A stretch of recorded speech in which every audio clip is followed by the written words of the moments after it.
Welcome to Talking Giants, presented by SeatGeek. I'm your host, Bobby Skinner, here with my co-host, Justin Pennick, and our guest co-host, The Grump. He's joined us this week at Senior Bowl week.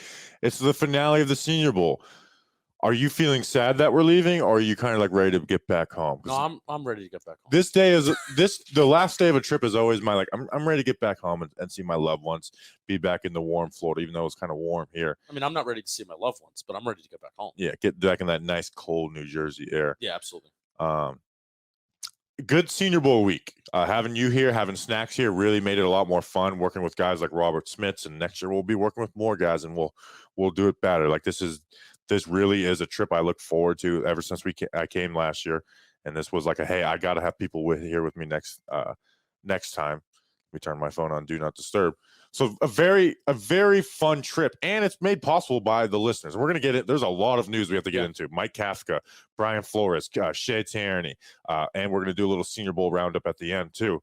But this week is always a lot of fun, and it's a week that gives us a lot of it's a lot of work. We've been nonstop.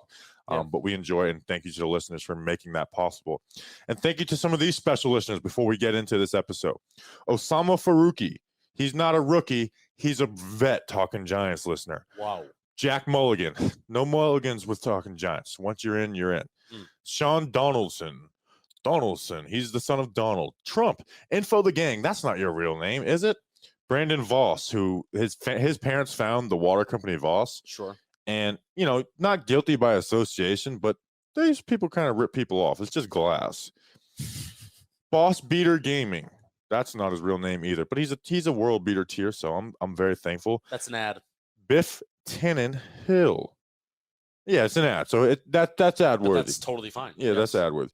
Sam Cohen, who's Tariq Cohen's brother. We were working with some Bears guys. They found us, and then Vinny de Sassare. He's a Little Caesars guy and found about our show through the Little Caesars sticker I put on their sign. Sure.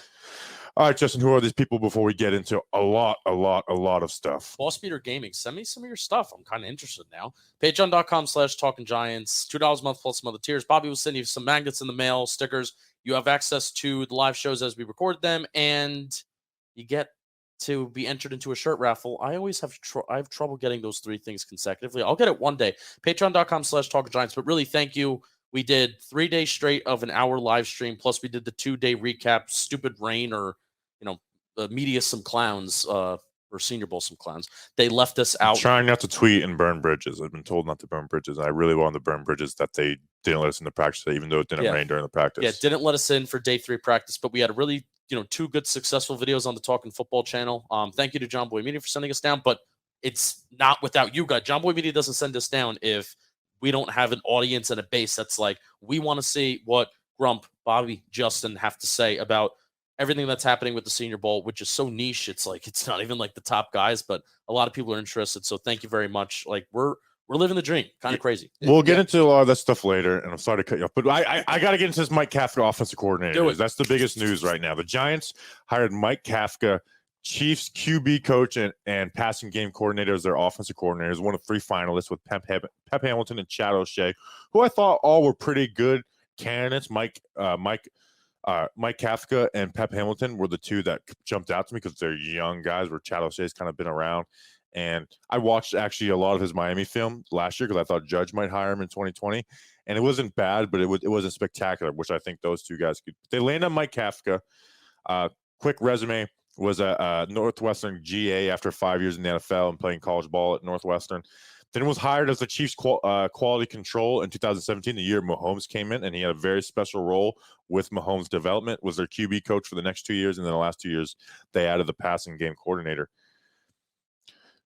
It's the scheme stuff. It's West Coast based, but the Chiefs are so much more than a West Coast offense. And it's the West Coast offense has evolved where it's not what Bill Walsh did. There's elements of it, but basically what it is this horizontal passing that allows for quick yak, and it's to open up the deep shots. Now, a team like the Chiefs with Tyreek Hill, Travis Kelce, and Patrick Mahomes, easier. They're taking more deep shots than the Giants are going to with Mike Kafka and Daniel Jones. Yeah. They like to pass to set up the run and the pass to set up the deep ball. That's something that you talk a lot about. But there's so much more mixed into it, and we'll talk about just personal traits of Mike Kafka and if he's going to call plays. But, hey, I think everyone fell into a Pep Hamilton or Mike Kafka because we were down here. I didn't get to do a ton of research beforehand, so all my research was after Mike Kafka was hired. But hey, we're pulling from that Chiefs tree to come and be an offensive coordinator. And in fact, his play calling, like when I listen to him, that excites me more than him just as a QB coach, because Mahomes isn't like the most, like, he has flaws to his game, but what he does well overcompensates for some footwork issues or floating in the pocket. He also was a quarterback as a player too. Northwestern, I believe his last time throwing a ball was versus the New York Giants in 2011. He went 11 for 16. The Victor Cruz game in 2011. That's the game that he completed his last NFL pass in. Played for Andy Reid, coached under Andy Reid. And the thing that I like about this, we've been down to Senior Bowl, so when you do not a lot of prep to begin with, then that means I do zero prep. You did prep today, but what I like about this is that this isn't just somebody that's coming from Buffalo, somebody that's coming from a previous Dable relationship, or this is somebody that Dable's never worked with this guy, and he's coming from the Andy Reid tree, which has had some success to begin with. So that entices me. It's like we're getting smart people in here. We're getting some brains of offenses that are explosive, offenses that are successful, and we're kind of getting them in here to have a good offense, hopefully. Yeah, I'm glad that our biggest hire wasn't just a friend of Brian Dable. Not to say that there's anything wrong with doing that, but offensive coordinator is his biggest hire, and it's not just going to the well of people he knew. Like, he went outside his comfort zone with really all three guys. There may be some overlap with Chad O'Shea, but I don't think there was any overlap with Pep Hamilton. Maybe I'm wrong, but there was definitely no overlap with Mike Kafka. Yeah. Wait and see for me. I think that it's really cool. All the reasons you mentioned, right? Like, he's not Brian Dable's right-hand man. He's not, really connected to him in any way. He must have blown them. My assumption here is that he maybe didn't blow them away, but was impressive enough to earn this job, because really he does not have a very large body of work. He's young. He's my age. So 34? thank you very much. 34 years old. That don't care. But football young too. Like you said, he's only had 6 years. 6 years of coaching experience, and one of those years was as a GA. Yeah. I don't think it's a bad, but I'm not jumping up and down. I got to see it in action, and also I'm okay with this kind of move here, where we have a guy who's been a passing game coordinator at most, I guess you would say, is most responsibility, but he's under Brian Dable, who this is his offense. He's going to function. I mean, maybe Kafka's going to call plays, maybe he won't, but that's a feel. I want to talk about that, but yeah, but that's a feel out scenario. He at least has Dable to lean on here, right? And they're going to do a mix of the West Coast stuff and the Earhart Perkins, and honestly, that stuff is all really mixed nowadays, anyways. Like, read the description of Air Coryell. It's deep passing concepts that allow the underneath. It's kind of like the opposite of the West Coast. Guess what? We had Jason Garrett, who was an Air Coryell, and he was not just conservative with the New York Giants. Dak Prescott in 2018 had like the lowest average depth of target in the NFL, with a really good offensive line, with really good wide receivers, a good tight end. So it's the Air Coryell, like Earhart Perkins, a West Coast, they're all more similar than they are different, unless you're running you bring the air raid to the NFL, which there's parts of that in the NFL now with the RPOs and stuff like that. More so running four verts and things of that nature. So it's very close. So I don't think it's going to be like a West Coast versus Earhart Perkins. They're going to mix some of those things in together. And I think it can be successful. Now, play calling. That's a big thing for me. Do you have a strong opinion? Because I do. I think Mike Kafka should be calling plays. You put something in my brain when we were talking about like the head coaching candidates to begin with, and I think it might be stronger for continuity's sake. Like, let's just say the Giants are successful.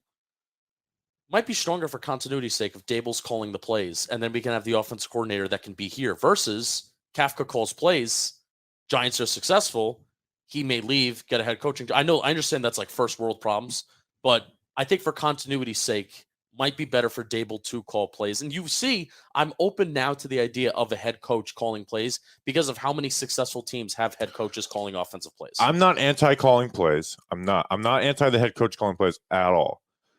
But Joe Shane and Brian Dable basically said like they would favor him not calling plays. Were they relying on Dorsey coming here, though? They never even put a ticket in. We got lied to by the media and not just GT Bobby Thompson. Like, they weren't really ever in the running, apparently. Like, Ken Dorsey was always going to stay in Buffalo.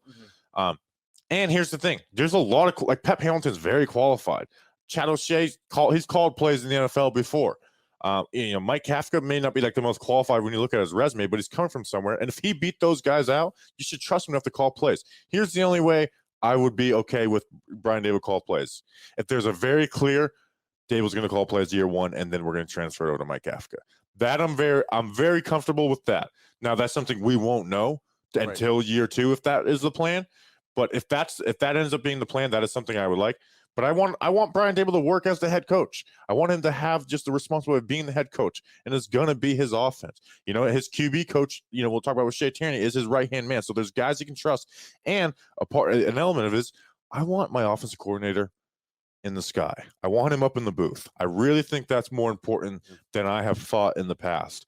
And that's what Daboll talked about, where he wanted to relinquish that responsibility from, okay, I have to talk to Josh Allen. I have to cross-reference things that we talked about in practice, and kind of trusting his QB coach to do that.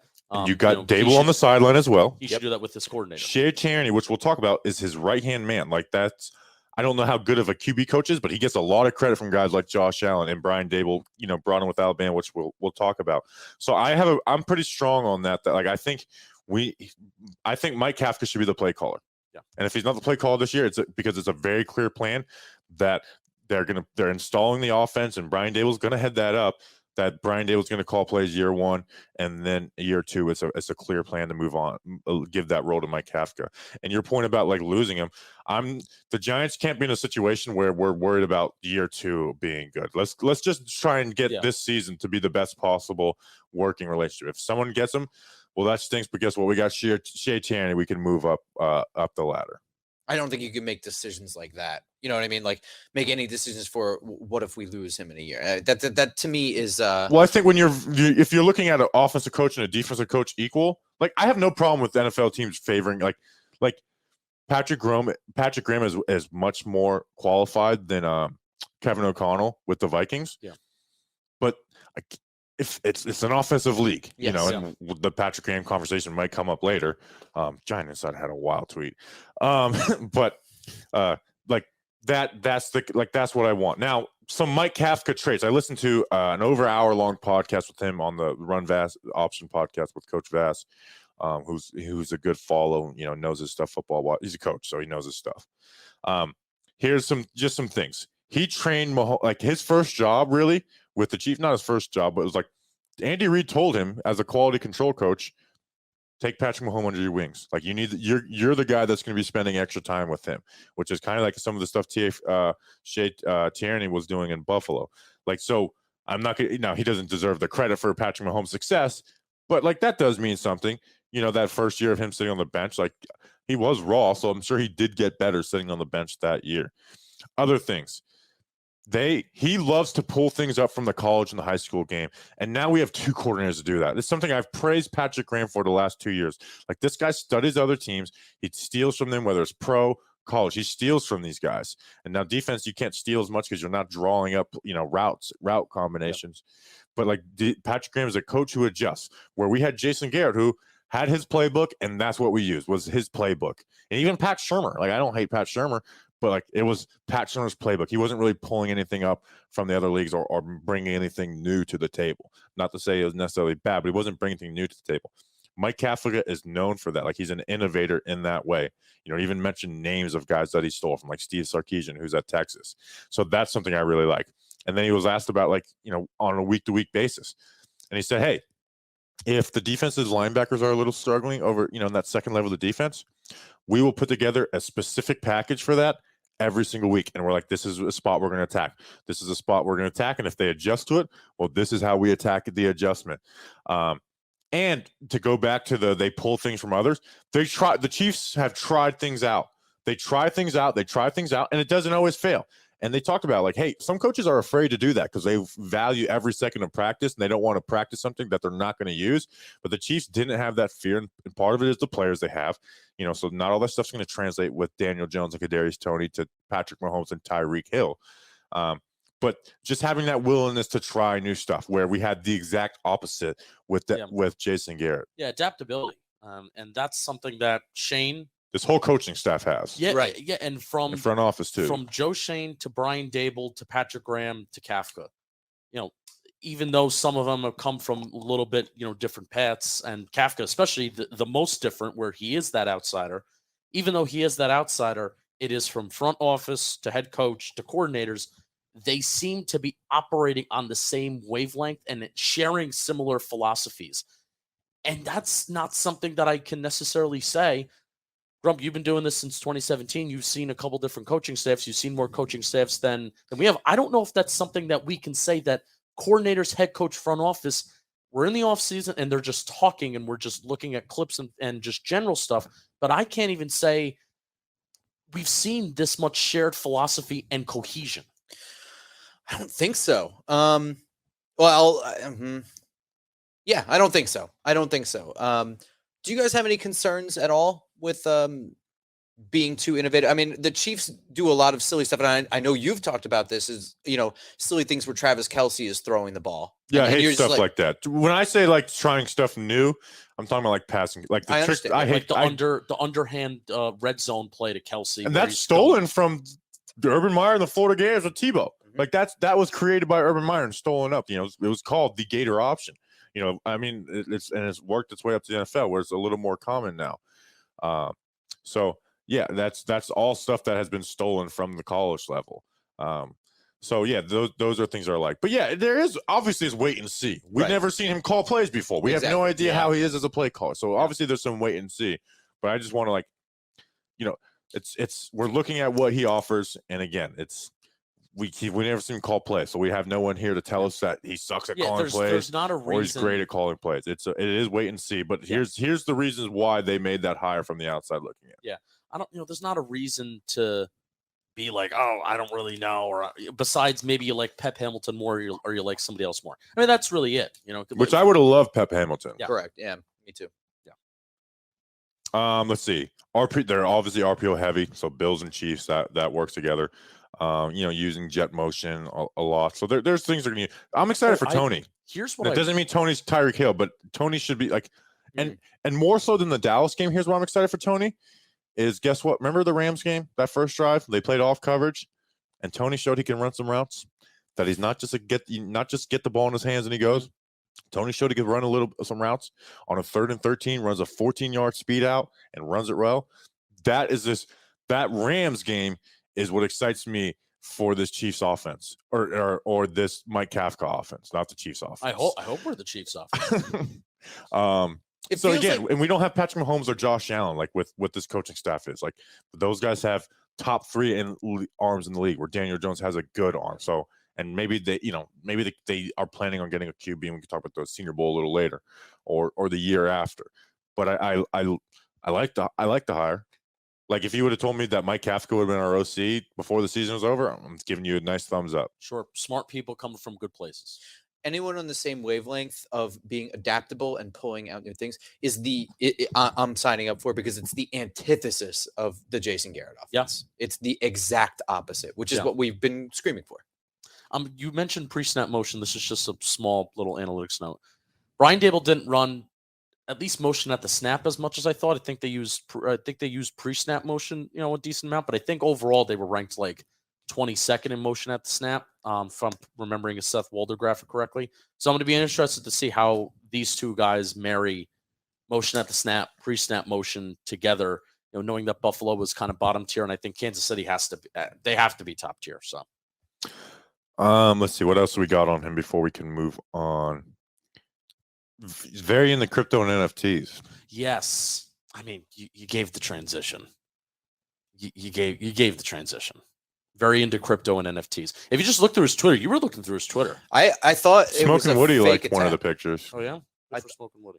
I was positive that it was like a different account that was like also verified when I was scrolling through it. I low key grew his following. I like that you grow Justin's following. You're like 80 away from 10,000. I am. I try to find a way to ask, like, what's a good way to ask to get 100 followers without being a fraud. We're gonna get to 10,000 by the end of the day tomorrow. I would like that. So yes, so Mike Kafka, big fan of NFTs and crypto stuff, and this is great. because we're going to somehow connect with them. We're going to tweet at them. We may do something, but we have a new sponsor. And this is like the perfect time to really roll this out. What I'm about to say may shock you, but the greatest quarterback of all time and our new Giants offensive coordinator, they're not just goats on the field or off the field and inside the play booth. He's a goat when it comes to investing too. Tom Brady, he invests in stocks, crypto, and even art. And now you can invest like the Giants offensive coordinator and Tom Brady with Masterworks. Masterworks is the investing platform that lets you buy shares representing an investment in art from icons like Picasso, Monet, and Warhol. So this is kind of sounds like NFTs, doesn't it? Like I'm kind of an idiot. We're all idiots with this. Yeah, I don't know. So guess what? We're dumb and we don't know a lot about it. Masterclass. I literally don't know what it is besides his pictures. We're going. That's yeah. Well, I mean, this sounds familiar. I mean, Picasso, Monet, Warhol. Those are artists. So this is virtual. This is virtual stuff. It's art. I think it's digital art. Maybe. I love it. I love it. We're going to learn more about it, and you should too. And even greater, art prices outpaced the S&P 500 by 164% from 1992 to 2001. In fact, early investors already received over 30% IRR 2020 and 2021 from the sale of 2 paintings. Ooh, that's awesome. This is your opportunity to join 300,000 other members and invest like our offense coordinator and Tom Brady. Get priority access with their game day promo. Go to masterworks.art/Giants. That's masterworks.art/Giants. See important disclosures at masterworks.io/disclaimer. Thank you to Masterworks. I'm trying to think of a funny NFT acronym to tweet at Mike Kafka. I said, hey, you like my NFT? Let's workshop this. I love it. What's NFT? Come on, let's go. Let's workshop. Everything I'm thinking is stupid. Like Never no fun. fart. I just keep on ending up at titties at the end. Yeah. Never fart in terminals. No, Something with the T. I want never fart. But it's Never like it's fart. like it's got to be a noun because like you It's like gotta be a mine. thing. Never fart. Oh man, that's it's tough. I just want to use the word fart. Nasty farts. fucking titties. Oh, that's I'm gonna tweet that from Talking Giants. So it's just say there we go. All right. Giants hired their QB. I guess we can do, since we're doing coordinate, they're bringing back Thomas McGaughey. Yeah. I don't have a opinion. So now people will remember all the bad special teams plays. I will point to not the bad special teams plays, but the fact that we really didn't have any advantage in the return game. DVOA has the special teams at 11th in the NFL. Yeah. I don't love that you pulled that out. Well, I don't, because that's the only way I know how to measure special teams. I don't know how they measure it. And I don't even know how they measure it. So I don't, it's not anti or pro Thomas McGaughey, but part of me wanted Brian Daly to get his own special teams coordinator. Part of me just flat out doesn't care about special teams. And I'm kind of glad. So here's the thing. I like Joe Judge's person, should have been fired as coach. I'm kind of glad now that we don't have a special teams coach anymore, so we can stop talking about special teams. Yeah. I hated it. Yeah, I hate talking about, because no one knows what they're talking about. And nobody cares. I don't think anybody cares, but it's the fact that we had a special teams coach that made people care. And then when people got mad at us for not caring more, and then when people turn on Joe Judge, now all of a sudden we don't want to hear about special teams anymore. So Thomas McGaughey's back. Everyone says, it's kind of funny. Something I've noticed is that since Joe Judge has been fired, supposedly every coach is going to be a future head coach on the Giants coaching staff. Like Tyke Tolbert, he's going to be Tyke Tolbert doesn't believe in back shoulder throws. I don't know if he can be a head coach. Thomas McGaughey, he's going to be a head coach. Well, I don't think a special teams coordinator is going to get that gig anytime soon. You know, their last two have been John Harbaugh, took 10 years, and then Joe Judge. Probably not going to get another one. I'm most interested to see Patrick Graham is the one where he will be. Patrick Graham is the one where I agree. Yeah, I'm most interested to see if Tom Quinn somehow survives. Not Tom. Yeah, Tom Quinn. Yeah, I get him confused with Dan Quinn. I think the only thing I have on it is that he's survived so many coaching staffs, and I always hear. I mean, I don't hear it personally. People say that they hear around the league he's very well respected. But I'm so tired of well respected people. Give me results. I don't know what that means, but well respected means you were nice to me. Like I don't want to hear what any Giants, former Giants players say about Thomas McGaughey. You know, and also Chris Snee. Like, you know what I'm not going to cry about? Chris Snee not getting a part-time job with the Giants. Either come work full-time, make it your hobby or not. Now, I don't know the full details, but sorry, I'm not. He's a Ring of Honor member. So what if he sucks? So now we got a Ring of Honor member that we're going to fire. I am happy. I am not sad that Chris Nee's not being used as an O-line scout. I'm happy he's not. And That's a rant for a different damn. That's actually brilliant. And we're trying to get these lifers out of the building, exactly not what I was add gonna more say. lifers to the building. Okay, like you know what? Like a Ring of Honor member for the Los Angeles Rams guard. Maybe we could get him to be our O-line scout. We don't need Chris Nee to do that. Yeah, let's not John Elway him. Yeah, don't we have a problem where we're just, there's so much familiarity in the building and guys that are just, they've been here, they've done that, and that we don't want that right now. Yeah, position coaches. She Tierney, he's with the assistant QB coach for the Bills the last 2 years. 35 years old, was an offensive assistant the 2 years before that, and then he was a Bills Bama off Roll Tide. We learned that we can't say that until they win a game. Just did it. Just check out Supplement Radio to see how we learned that. He was an offensive analyst for them for 2 years. Was with the Eagles as an analyst and intern for 3 years. So our offensive coordinator and our QB coach first jobs in the NFL came from Andy Reid. Fun fact. But this was a Brian Dable hire. Obviously, he brought when Brian Dable went to the Bills, he told Sean McDermott, "I want this guy. Bring this guy on from the Bills." Basically viewed as his right-hand man. Josh Allen speaks high. It says like the most underpaid person in the building. She Tierney said in an interview, like it's the most fulfilling football relationship he has is with Brian Dable. So we got a new QB coach that's coming from there, and maybe he can be groomed to be an OC if a situation like Mike Kafka were to leave to be a head coach. So again, there's really no ways to analyze the assistant QB, a QB coach from Buffalo besides listening to what other people say. And most people aren't going to be trashing the assistant QB coach to the public. So again, this is wait and see. What did you think of the JSU Policy the last 2 years? I mean, as somebody who doesn't have access to Shaplinsky actually like involved in correcting things, I guess I can only really grade him based on Daniel Jones's improvement, which is difficult. I mean, it's hard to. Giants fans know this. It's hard to judge anything in the offense, any of the players based on the Jason Garrett system, etc. I guess the one thing you can say that turnovers were cut down partially due to scheme, but the best thing I think you can say he improved his pocket awareness and pocket presence. I think he moved better in the pocket, and that's. I didn't really see Daniel Jones' mechanics or anything like that drop off. I don't think it was a detriment. And that was one thing Daniel Jones had coming in was his mechanics were like pretty flawless. Yes, I don't know that I have a great analysis on anything other than the improvement in his pocket presence and pocket. I'm just glad they didn't keep him on, is what I'll say on him. Do you have anything on She Tierney? All right. Other coaching news: Jerome Henderson, the DB coach, who was the one position coach that I did want back, is going to be back, and his assistant Mike Trier. Jerome Henderson has done a really good job with the DB group. Yeah. James Bradbury had a career year.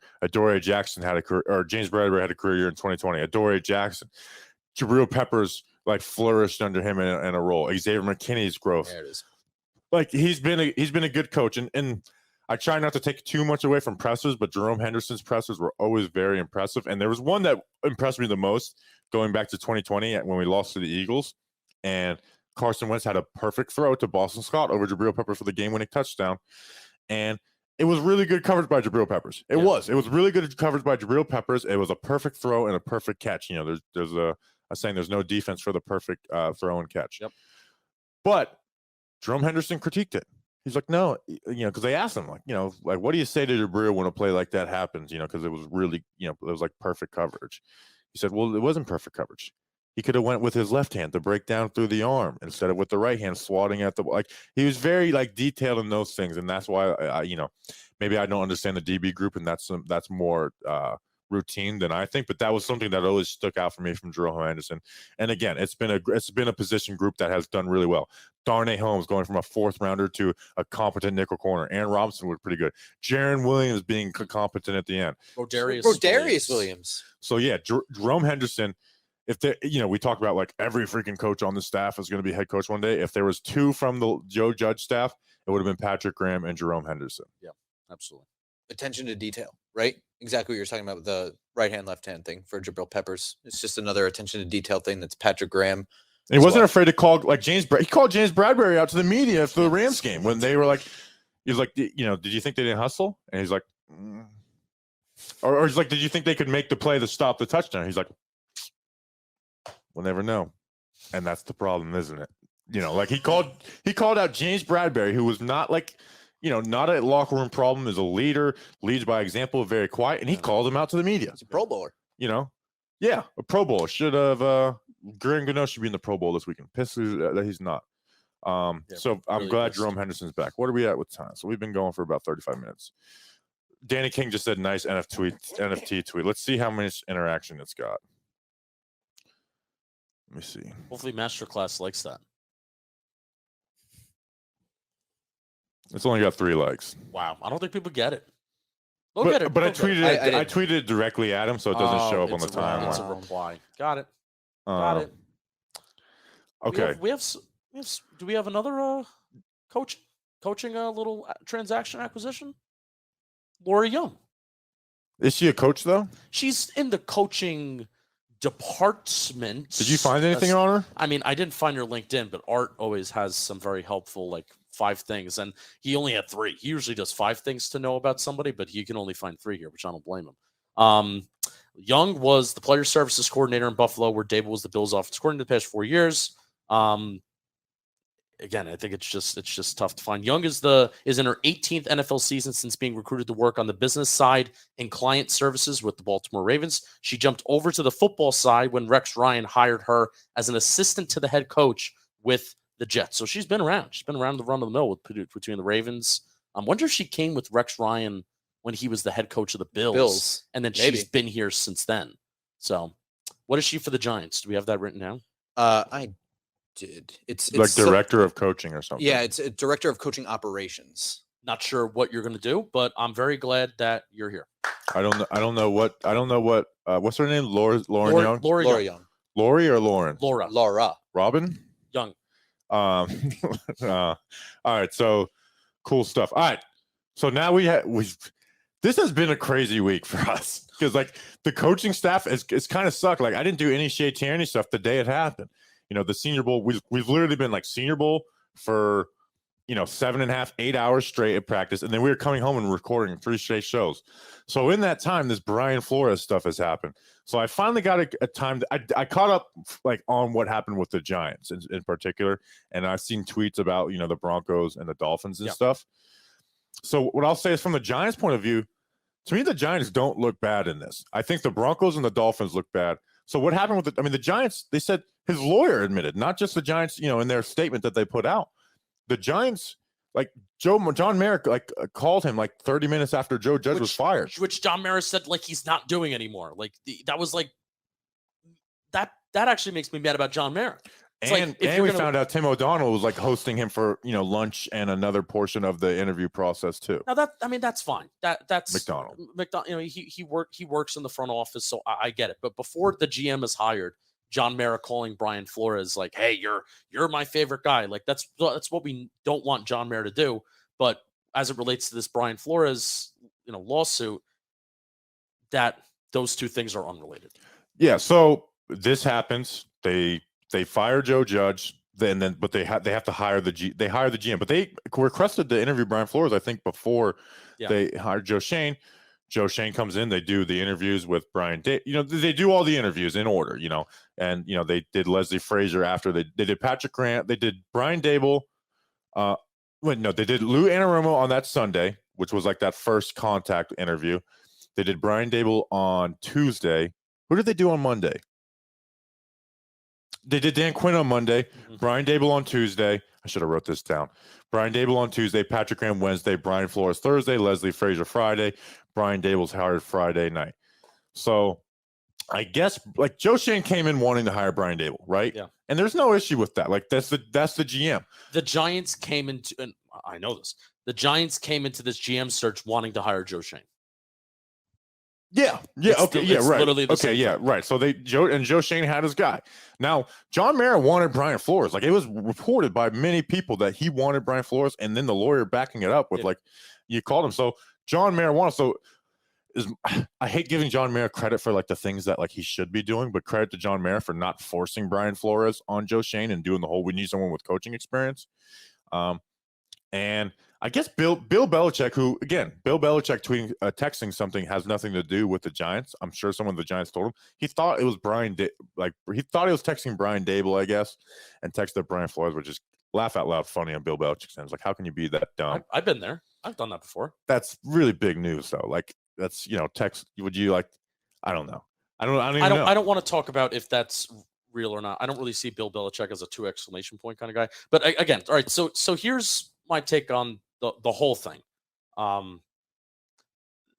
Brian Flores has legitimate gripes with the Dolphins in particular. He has legitimate, and this is really with every minority, definitely qualified candidate that exists in the NFL or is trying to work up the ranks in the NFL. There are legitimate gripes to be had with the way people are found hired in the National Football League and coaches just in general in the game of football, not even counting the National Football League. But myself, I don't feel qualified, or I don't have the lived experience to really just comment on all of that. That's where I'm at. There are issues with it, real issues. I don't have the solutions, and it's not that I'm just saying that because I don't want to find them, but I don't feel like, who am I to say what is the right thing to do, what is the wrong thing? And it's a lot of guesswork because we don't know what's going on in someone's head, and I can't accuse somebody of something that's not. Now, what we can accuse of is the Dolphins for paying a guy $100,000 to lose. If that is real, and if that's real, there's going to be a paper trail. Oh, absolutely. And the Dolphins will get in real trouble for that. Yeah. The Broncos, it's hard to prove that they were hungover in that meeting, but that if that's true, that's a really bad look on their part. Right. And the Broncos could do something internally with that, and it won't be league sanctioned.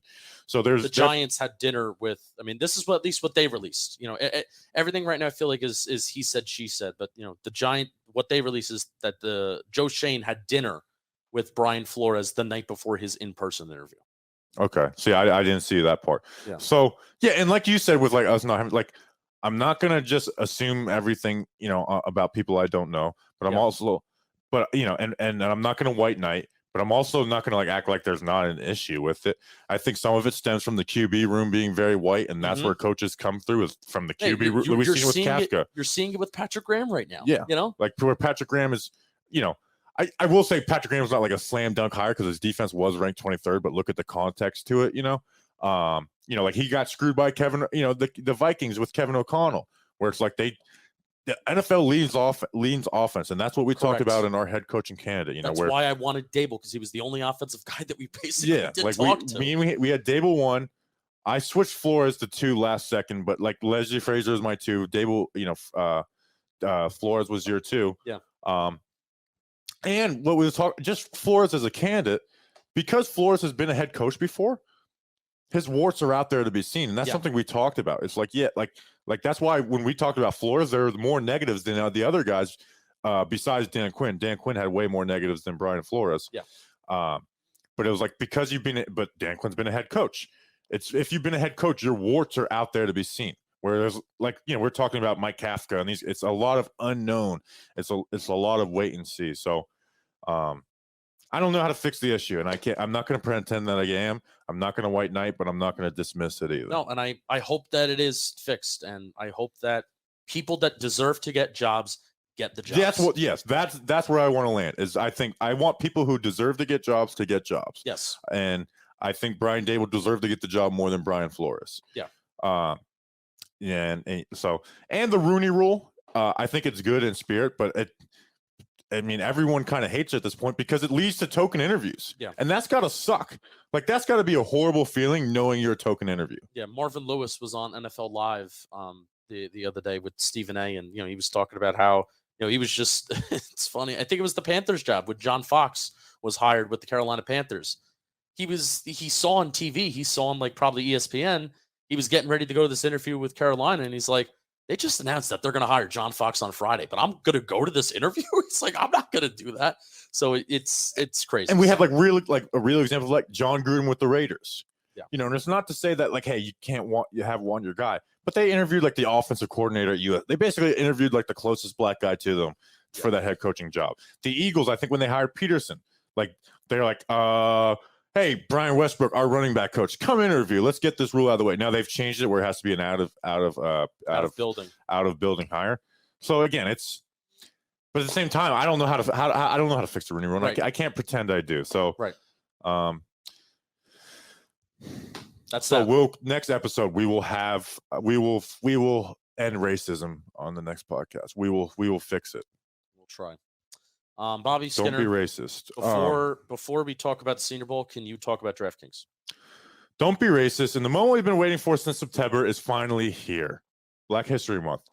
And are in the big game DraftKings Sportsbook, you can't bet on Black History Month. DraftKings Sportsbook, an official sports betting partner of Super Bowl 56, is giving new customers 56-1 odds on either team. Bet just $5 and get 280 in free bets. Wake up, neighbors, if your team wins. DraftKings Sportsbook is now live in New York, meaning you can bet from almost a third of the country. If Sportsbook isn't in your state yet, play DraftKings Daily Fantasy Football Contest for Super Bowl 56. New customers can get a free shot at $1 million top prize with their first deposit. Download the DraftKings Sportsbook app now. Use promo code JOHNBOY and get 56-1 odds on either team.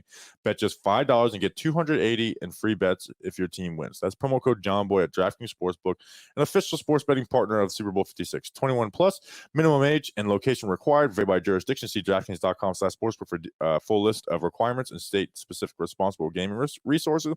Void where prohibited. Gambling problem? Call 1-800-GAMBLER. In Tennessee, call or text the Tennessee Red Line, 1-800-889-9789. Connecticut, call 888-789-7777. Or visit ccpg.org/chat. In New York, call 877-8-HOPE-NY or text HOPE-NY 467-369. So when this gets to all 50 states, will we have to read a 50-state disclaimer? You know, I've been wondering that because the disclaimers have been getting longer and longer, and it's funny on the tongue. That's what she said. I don't think it's getting past in Florida, so we don't have to worry about that anytime soon. All right, let's talk about the Senior Bowl, right? Yeah. I can rip this sheet up, and we can talk about the damn-ass Senior Bowl. Woo. That's why we're here, right? Let's do Malik Willis quick because we've talked a lot of Malik Willis on other shows. And check out the Talking Football channel. We did recaps of the practices. He looks like a first-round QB. He's the best QB down here. And I haven't watched Matt Corral. I haven't even really watched any Kenny Pickett film besides one game. Yep. I watched 2 games of Malik Willis of last year, not this past season, but year before film. So I've made my decision that March 1st, I'll have my concrete until the draft. These are my takes on the QBs. So, this next month I will work on those guys. So I'm not going to give you any definitive. I'm not saying draft Malik Willis at 5 and 7, but here's what I'll say. He looks really good. He had some he had some accuracy issues on day 1, not horrible, but had some bad throws.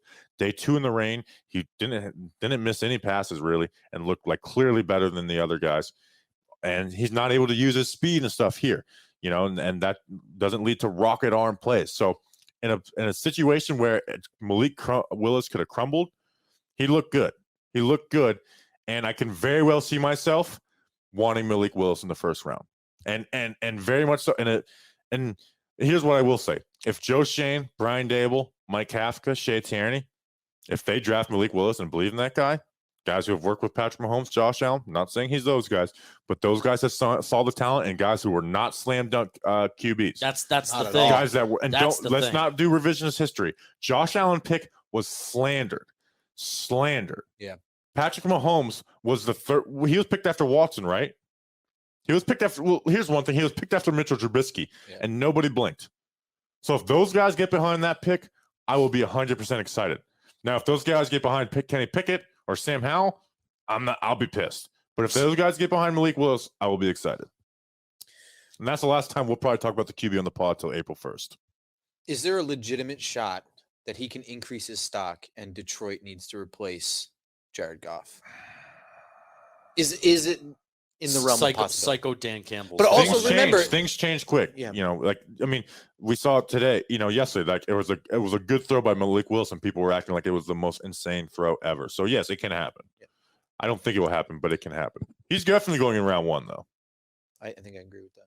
Yeah, there were certain things that Malik Willis, and I've repeated this point again, but there were certain things that Malik Willis, I feel like the things that he needed to do this week were almost the things that he didn't need to do, which was if you were inaccurate, I think nobody would blink. But also in the back of my brain, it was like, well, I want to see some consistency inside the pocket, because the magic that Malik Willis has is the things that you could not see during the Senior Bowl. And I think that's what NFL teams wanted to see. But also, the game hasn't happened yet. Right. And people, I don't want to say they overvalue the game, but They watch. This is where he's going to do the things that he's improved on and have the magic. Yeah, absolutely. And that'll be the coalescence, whatever. Yeah. The two worlds will collide on what he needed to improve on and what makes him special. And if that can happen, I think he can rise pretty far. Yeah, seeing his arm live was also just really fun. I mean, the ball does come out with a different velocity compared to everybody else, and good on some timing stuff too. It wasn't just big arm. Yes, fast. and you know,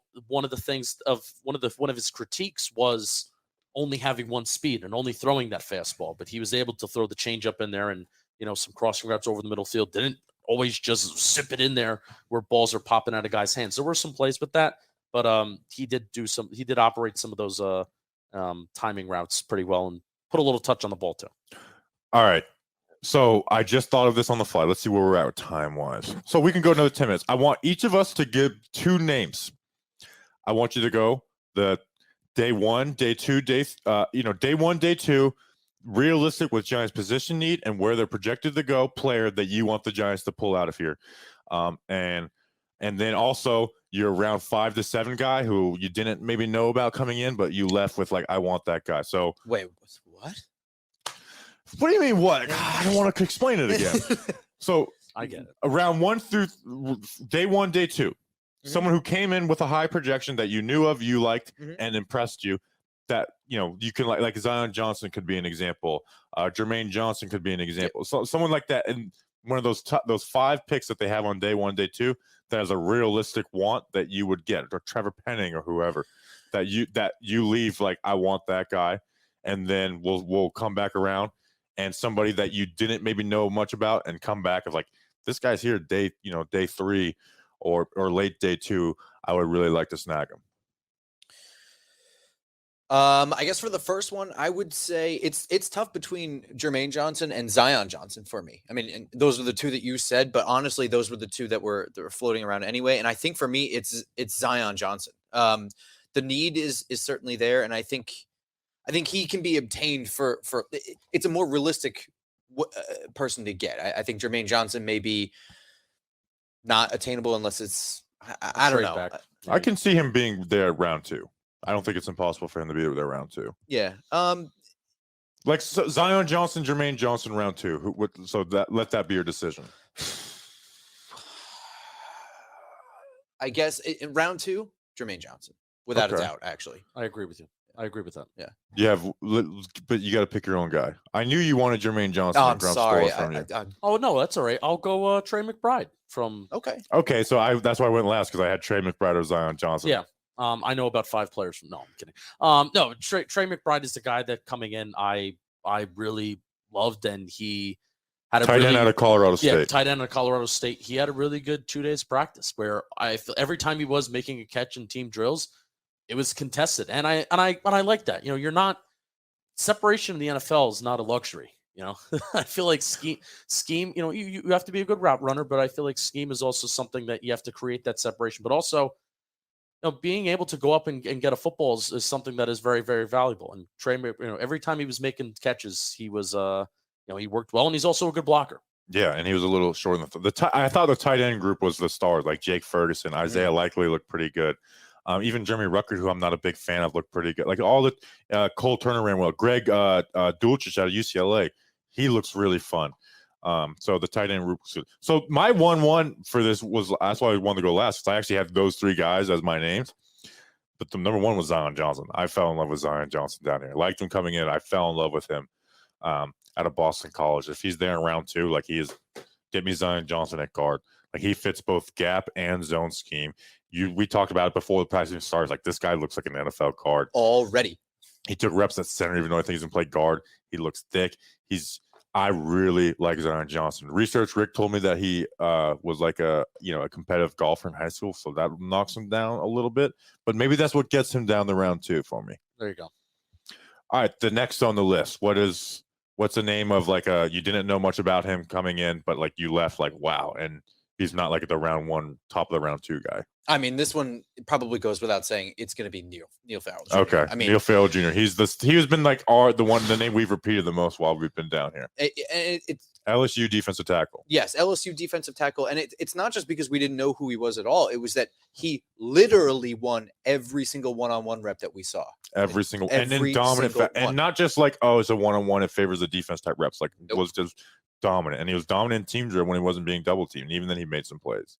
I absolutely fell in love with him, and we've talked about this before. Defensive tackle is probably more of a need than most people agree with, but I need to have him. I need to have him.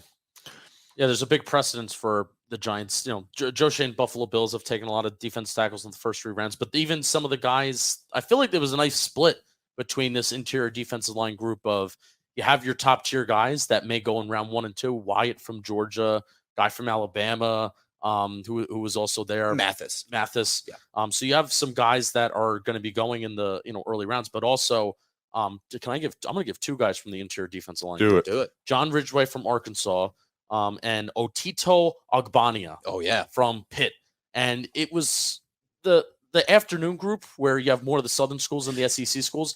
I feel like it was a lot more fun to watch those guys because there were some bigger names, but Ogbania going up against those offensive linemen, those guards. I feel like there were better guards and offensive linemen in the first group, in the morning group. But Ogbania really just all day one was winning those individual reps. Didn't really get a chance to see him in team. Maybe he didn't look the best in team, but those one-on-one reps with some of those really strong guards and tackles, he looked really, really solid, really, really good. And I think he's a guy that might be projected as like a day 3 guy. And Ridgeway too, day 3 guy. It's like, give me these guys as interior defensive linemen who could be here for 4 years and can be solid for us, hopefully. So 2 guys that I did know coming in, but I didn't have the highest opinions on, and these aren't going to be my official answer for this, but I want to shout them out. Tennessee wide receiver Velus Jones Jr. Mm-hmm. He looked good. He was doing it from every leg angle. He had like one of the top speeds when they were tracking speeds, and he was running routes well. Malik Willis was hooking up with him. And then Bo Melton from Rutgers, who was a very frustrating watch coming into this. It's a Rutgers wide receiver. I want to watch him before coming into this. And it was so frustrating because they ran the ball so much with Shiano, and then it was curl routes. He looked really good on the short to intermediate stuff. He's got good speed. Now he's not going to ever be able to go up and catch a ball through contested, but he's like okay, beginning of day 1, I was like, he's probably a UDFA. Where now it's like, yeah, I think he might be there. So, go a little earlier. Go somewhere early on day 3. But my official answer is going to be someone I didn't watch coming in, and I wanted to go D'Angelo Malone out of Western Kentucky, but I'm going Cole Strange, the interior offensive line out of Chattanooga. I didn't know who he was. I saw our friend Drew Barrowall tweet about him that he likes. I'm like, oh, I'll keep my eye out for this guy, even though I haven't watched him. They didn't have any centers on the national team. He played center. He did it well. He didn't have a perfect week, but he was with that number 1 unit, and he looked good. Like he is. There's a handful of guys I have in my head that's like, this next week I want to spend time watching. Cole Strange is number 1 on that list. Like, when I clock in for work on Monday morning, Cole Strange is going to be the guy I'm watching out of there. So he looked really good. And the Giants not only need starters on the offensive line, they need depth. So it's not the worst thing in the world wherever this guy lands to be a depth piece to start, and then maybe he can turn into something down the road. So I'm interested to see what he did, because he's a guy coming from a small school like Chattanooga. Shout out Tay Davis. And going up against, we talked about the defensive tackle group, how balling it was. Perry Winfrey's not even the guy we named, and he held his own. He had some bad reps in one-on-ones, but one-on-ones are not made for the center, and especially him not ever playing center. No. So Cole Strange was that. So all good picks. All good picks. And there were a lot of guys we didn't mention. Should we say stock down guy real quick? Malele from Minnesota. See, I feel like he's a victim of the one-on-one drills. Okay. But he definitely didn't help himself. I'll say that. Kingsley from South Carolina, who I will say I did not like him heading into this, and that makes me feel a little bit smarter. I don't like hating. I don't hate anybody, but I don't like disliking college prospects. But Kingsley and he just didn't do it for me from South Carolina, edge rusher. Ed Ingram and Cade Mays out of Tennessee. Now, I didn't watch much of Cade Mays on the second day, but Ed Ingram was pretty disappointing at LSU. And he was one of those guys like, all right, let's see how he performs. So, all right, that's a wrap from Senior Bowl week. Seriously, this has been a lot of fun. I'm already looking forward to getting down here next year. It's been a lot of fun. Check out Simple Man Radio. Check out the Talking Football channel. And I'm excited because I know next year we're going to even do this better. We're going to be able to do this better. We're going to have more fun. And thank you to the listeners, because you guys, because of you guys listening and supporting and helping, we're able to do things like this. And thank you to John Boy Media for doing that. And I want to give, I don't ever give this on the show, but a thank you to Justin for spending all the time. Get your finger down.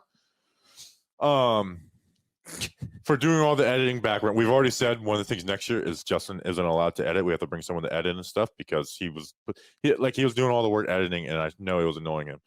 Thank you to Grump for coming out, having you here as an extra eye, someone to bounce ideas off and just add to the content. Helped out a lot. Thank you to Robert Smits of Windy City Grinder, who's not with us, but he joined us for those Talking Football videos. He added a lot. There was, and we didn't even get to talk to him that much, because it was like, hey, go watch the DB, because we want to make these videos the best. And as much as I hate saying this, thank you to Snacks. He came down, he added, and he brought the party out of us a little bit, which I don't know if the party happens without us. So thank you to Snacks. So, but mostly thanks to you to the listeners, and thank you to me. No, I always have to finish off thank yous with thanking myself. All right, we appreciate you guys. We'll be back on Tuesday. I don't know what we're talking about. I'm sure we'll have some positional coaches hired, and we're going to do some interviews with Bills and Chiefs people. By the way, positional review. We also have that too. If we not Tuesday, we're going to talk about whatever new position coaches we have, and we're going to have a Bills and a Chiefs person to interview to talk about the new hires. So cool. Anthony of Cover One, and I'm working on the Chiefs guy. He said, he said today's a tough day. I'm trying to. No, we're not doing anything this weekend. No, Monday. So, all right, we appreciate you guys. We'll see you on the next one. Enjoy your weekend. Enjoy the Senior Bowl. Enjoy the Pro Bowl. And until then, let's go Big Blue.